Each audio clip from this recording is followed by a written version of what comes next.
Auburn game, felt like our offensive line played dominant. Felt like we didn't have a lost yard in the day.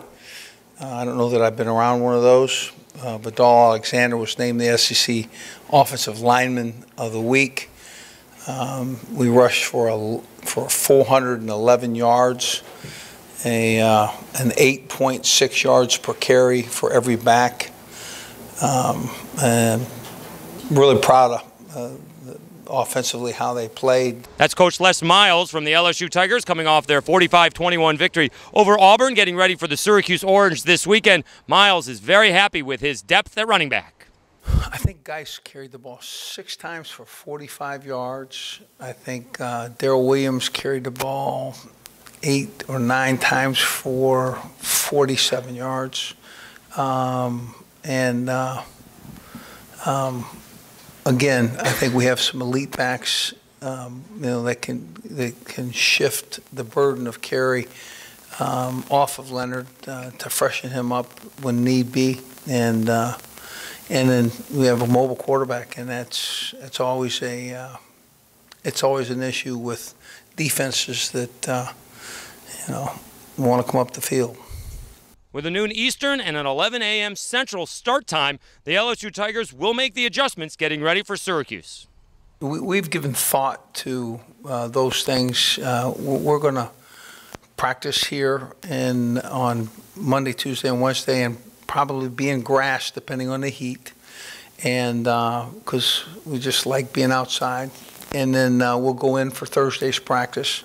We will get them up early and suggest that they go to bed early as we get into the back end of the week, and we will leave early on Friday so that we can get set and do the things that we would normally do on Friday there, and then put them to bed and be ready for an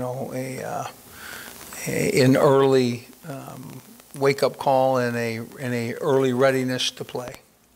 And while Miles doesn't remember if he was ever recruited or not by the Orange in his day, he does remember Ernie Davis and was a big fan of Jim Brown.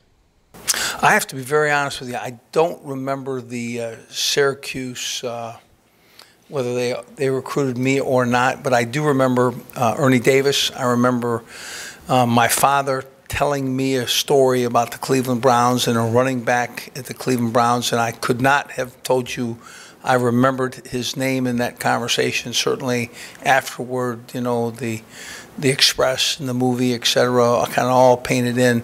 But I remember sitting at a kitchen table, and I must have been 10 or 11, 9, something like that, and had my father tell me a story about a very talented running back that was not capable of, playing. He was sick, and I was a Jim Brown fan I just thought he hung the moon, and if he didn't, I want to know who did. So that traditions that they had at Syracuse has always